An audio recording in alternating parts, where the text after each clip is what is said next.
ओम शांति। 6 नवंबर 2025 के ईश्वरीय महावाक्य। पहले सुनते हैं मुरली के मुख्य पॉइंट्स। बाबा ने कहा, अभी तुम पुरुषोत्तम संगम युग पर हो, फिर उस विकारी दुनिया से बुद्धि योग क्यों लगाते हो? तुमने जब हद को छोड़ दिया है तो उस तरफ वालों को क्या याद करना? बुद्धि में रहना चाहिए। अभी हम किनारे पर खड़े हैं। इस दुनिया से उस दुनिया में जाने का बाकी थोड़ा समय बचा है। फिर बाबा ने कहा, वह पुरानी दुनिया तुम्हारे काम की चीज नहीं है। अब नई दुनिया सामने खड़ी है तो अपनी कांध इस तरफ कर दो। बीती बात को चितवो नहीं। Past is past. पुरानी दुनिया में कोई आश नहीं रखो। अब तो एक ही ऊंच आश रखनी है, हम चले सुख धाम। लास्ट में बाबा ने कहा, तुम्हें याद की यात्रा में ही मस्त रहना है। बस यही तात लगी रहे। अब हमको वापस जाना है। चलते फिरते खाते पीते अपना बुद्धि योग एक बाप से लगाओ। टाइम वेस्ट नहीं गंवाना। जो करेगा सो पाएगा। और अब सुनते हैं महावाक्यों को विस्तार से। बाबा ने कहा, मीठे बच्चे, तुम अभी बिल्कुल षडपंथ अर्थात किनारे पर खड़े हो। तुम्हें अब इस पार से उस पार जाना है। घर जाने की तैयारी करनी है। प्रश्न, कौन सी एक बात याद रखो तो अवस्था अचल अडोल बन जाएगी? उत्तर, पास्ट इज पास्ट। बीती का चिंतन नहीं करना है, आगे बढ़ते जाना है। सदा एक की तरफ देखते रहो तो अवस्था अचल अडोल हो जाएगी। तुमने अब कलयुग की हद छोड़ दी, फिर पिछाड़ी की ओर क्यों देखते हो? उसमें बुद्धि जरा भी न जाए। यही है सूक्ष्म पढ़ाई। ओम शांति। दिन बदलते जाते हैं, टाइम पास होता जाता है। विचार करो, सतयुग से लेकर टाइम पास होते होते अभी आकर कलयुग के भी किनारे पर खड़े हैं। यह सतयुग, त्रेता, द्वापर, कलयुग का चक्र भी जैसे कि मॉडल है। सृष्टि तो बड़ी लंबी चौड़ी है। उसके मॉडल रूप को बच्चों ने जान लिया है। आगे यह पता नहीं था कि अब कलयुग पूरा होता है। अब मालूम पड़ा है तो बच्चों को भी बुद्धि से सतयुग से लेकर चक्र लगाए कलयुग के अंत में किनारे पर आकर ठहरना चाहिए। समझना चाहिए, टिक टिक होती रहती है, ड्रामा फिरता रहता है। बाकी क्या हिसाब रहा होगा? जरा सा रहा होगा। आगे पता नहीं था। अभी बाप ने समझाया है। बाकी कोना आकर रहा है। इस दुनिया से उस दुनिया में जाने का अभी बाकी थोड़ा समय है। यह ज्ञान भी अभी मिला है। हम सतयुग से लेकर चक्र लगाते लगाते अब कलयुग अंत में आकर पहुँचे हैं। अब फिर वापस जाना है। आने का और निकलने का गेट होता है ना, यह भी ऐसे है। बच्चों को समझाना चाहिए, बाकी थोड़ा किनारा है। यह पुरुषोत्तम संगम युग है ना। अभी हम किनारे पर हैं, बहुत थोड़ा समय है। अब इस पुरानी दुनिया से ममत्व निकालना है। अब तो नई दुनिया में जाना है। समझानी तो बड़ी सहज मिलती है। यह बुद्धि में रखना चाहिए। चक्र बुद्धि में फिरना चाहिए। अभी तुम कलयुग में नहीं हो। तुमने इस हद को छोड़ दिया है। फिर उस तरफ वालों को याद क्यों करना चाहिए, जबकि छोड़ दिया है पुरानी दुनिया को। हम पुरुषोत्तम संगम युग पर हैं, फिर पिछाड़ी में देखें भी क्यों? बुद्धि योग विकारी दुनिया से क्यों लगाएं? यह बड़ी सूक्ष्म बातें हैं। बाबा जानते हैं। कोई कोई तो रुपये से एक आना भी समझते नहीं हैं। सुना और भूल जाते हैं। तुमको पिछाड़ी तरफ नहीं देखना है, बुद्धि से काम लेना है ना। हम पार निकल गए, फिर पिछाड़ी में देखें ही क्यों? Past is past. बाप कहते हैं, कितनी महीन बातें समझाते हैं, फिर भी बच्चों का कांध पिछाड़ी में क्यों लटका रहता है? कलयुग तरफ लटका हुआ है। बाप कहते हैं, कांध इस तरफ कर दो। वह पुरानी दुनिया तुम्हारे काम की चीज नहीं है। बाबा पुरानी दुनिया से वैराग्य दिलाते हैं। नई दुनिया सामने खड़ी है, पुरानी दुनिया से वैराग्य। विचार करो, ऐसी हमारी अवस्था है। बाप कहते हैं, पास्ट इज पास्ट। बीती बात को चितो नहीं, पुरानी दुनिया में कोई आश नहीं रखो। अब तो एक ही ऊंच आश रखनी है, हम चले सुखधाम। बुद्धि में सुखधाम ही याद रहना चाहिए, पिछाड़ी में क्यों फिरना चाहिए। परंतु बच्चों की पीठ मुड़ जाती है। तुम अभी हो पुरुषोत्तम संगम युग पर, पुरानी दुनिया से किनारा कर लिया है। यह समझ की बात है ना, कहाँ ठहरना नहीं है, कहाँ देखना नहीं है, बीती को याद नहीं करना है। बाप कहते हैं आगे बढ़ते जाओ, पिछाड़ी को नहीं देखो, एक तरफ ही देखते रहो, तभी अचल स्थिर अडोल अवस्था रह सकती है। उस तरफ देखते रहेंगे तो पुरानी दुनिया के मित्र संबंधी आदि याद पड़ते रहेंगे। नंबरवार तो है ना, आज देखो तो बहुत अच्छा चल रहा है, कल गिरा तो दिल एकदम हट जाती है। ऐसी ग्रहचारी बैठ जाती है जो मुरली सुनने पर भी दिल नहीं होती। विचार करो, ऐसे होता है ना। बाप कहते हैं तुम अभी संगम पर खड़े हो तो रुख आगे रखना चाहिए। आगे है नई दुनिया, तभी खुशी होगी। अब बाकी षडपंथ यानी बहुत समीप किनारे पर हैं। कहते हैं ना, अभी तो अपने देश के झाड़ देखने में आते हैं, आवाज करो तो झट वह सुनेंगे। षडपंथ अर्थात बिल्कुल सामने हैं, तुम याद करते हो और देवताएं आ जाते हैं, आगे थोड़े ही आते थे। सूक्ष्म वतन में ससुर घर वाले आते थे क्या? अब तो पियर घर और ससुर घर वाले जाकर मिलते हैं, फिर भी बच्चे चलते चलते भूल जाते हैं।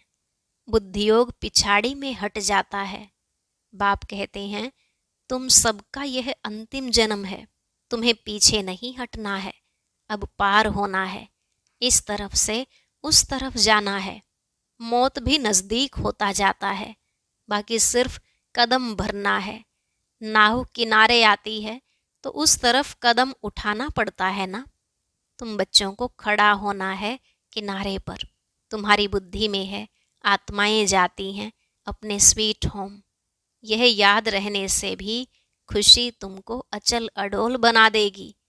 यही विचार सागर मंथन करते रहना है। यह है बुद्धि की बात। हम आत्मा जा रही हैं, अब बाकी नजदीक षडपंथ पर हैं, बाकी थोड़ा समय है। इसको ही याद की यात्रा कहा जाता है। यह भी भूल जाते हैं, चार्ट लिखना भी भूल जाते हैं। अपने दिल पर हाथ रख कर देखो, बाबा जो कहते हैं कि अपने को ऐसे समझो हम नज़दीक षडपंथ पर खड़े हैं, ऐसी अवस्था हमारी है। बुद्धि में एक बाबा ही याद हो। बाबा याद की यात्रा भिन्न भिन्न प्रकार से सिखलाते रहते हैं। इस याद की यात्रा में ही मस्त रहना है। बस अब हमको जाना है। यहाँ है सब झूठे संबंध, सच्चा सतयुग का संबंध है। अपने को देखो हम कहाँ खड़े हैं। सतयुग से लेकर बुद्धि में यह चक्र याद करो, तुम स्वदर्शन चक्रधारी हो ना। सतयुग से लेकर चक्र लगाए आकर किनारे पर खड़े हुए हो। षडपंथ हुआ ना। कई तो अपना टाइम बहुत व्यर्थ गवाते रहते हैं, 5-10 मिनट भी मुश्किल याद में रहते होंगे। स्वदर्शन चक्रधारी तो सारा दिन बनना चाहिए। ऐसे तो है नहीं। बाबा भिन्न भिन्न तरीके से समझाते हैं। आत्मा की ही बात है। तुम्हारी बुद्धि में चक्र फिरता रहता है। बुद्धि में यह याद क्यों नहीं रहनी चाहिए? अभी हम किनारे पर खड़े हैं, यह किनारा बुद्धि में क्यों नहीं याद रहता है? जबकि जानते हो हम पुरुषोत्तम बन रहे हैं, तो जाकर किनारे पर खड़े रहो, जो मुआफिक चलते ही रहो। क्यों नहीं यह प्रैक्टिस करते हो? क्यों नहीं चक्र बुद्धि में आता है? यह स्वदर्शन चक्र है ना। बाबा शुरू से लेकर सारा चक्र समझाते रहते हैं। तुम्हारी बुद्धि सारा चक्र लगाए आकर किनारे पर खड़ी रहनी चाहिए, और कोई भी बाहर का वातावरण झंझट ना रहे। दिन प्रतिदिन तुम बच्चों को साइलेंस में ही जाना है, टाइम वेस्ट नहीं गंवाना है। पुरानी दुनिया को छोड़ नए संबंध से अपना बुद्धि का योग लगाओ। योग नहीं लगाएंगे तो पाप कैसे कटेंगे? तुम जानते हो यह दुनिया ही खत्म होनी है, इनका मॉडल कितना छोटा है, 5000 वर्ष की दुनिया है। अजमेर में स्वर्ग का मॉडल है, परंतु किसको स्वर्ग याद आएगा क्या? परंतु वह क्या जाने स्वर्ग से। समझते हैं स्वर्ग तो 40,000 वर्ष के बाद आएगा। बाप तुम बच्चों को बैठ समझाते हैं, इस दुनिया में कामकाज करते बुद्धि में यह याद रखो कि यह दुनिया तो खत्म होने वाली है, अब जाना है। हम पिछाड़ी में खड़े हैं, कदम कदम जो मिसल चलता है। मंजिल कितनी बड़ी है, बाप तो मंजिल को जानते हैं ना। बाप के साथ दादा भी इकट्ठा है, वह समझाते हैं तो क्या यह नहीं समझा सकते? यह भी सुनते तो है ना। क्या यह ऐसे ऐसे विचार सागर मंथन नहीं करता होगा? बाप तुमको विचार सागर मंथन करने की पॉइंट सुनाते रहते हैं, ऐसे नहीं कि बाबा बहुत पिछाड़ी में है।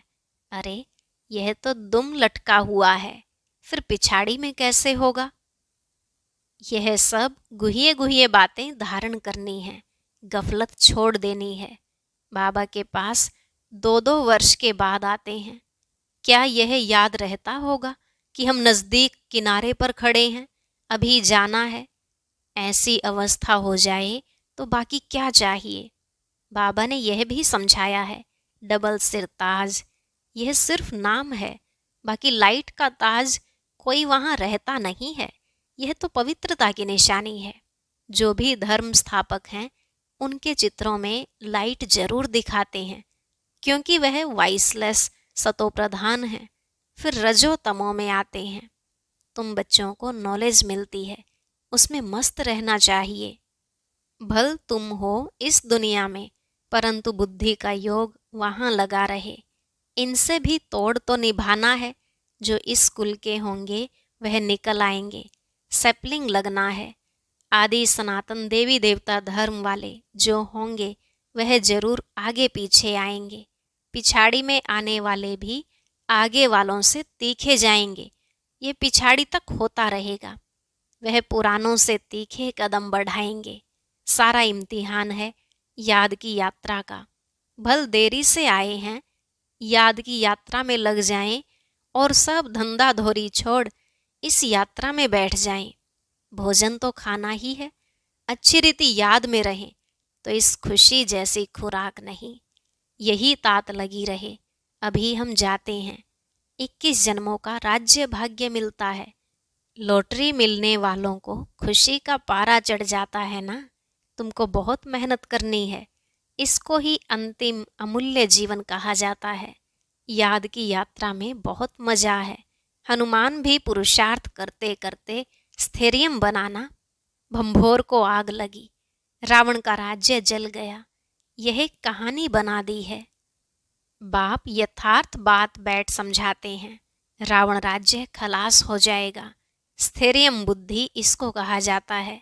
बस अब षडपंथ है, हम जा रहे हैं। इस याद में रहने का पुरुषार्थ करो, तब खुशी का पारा चढ़ेगा। आयु भी योग बल से बढ़ती है। तुम अभी दैवी गुण धारण करते हो, फिर वह आधा कल्प चलती है।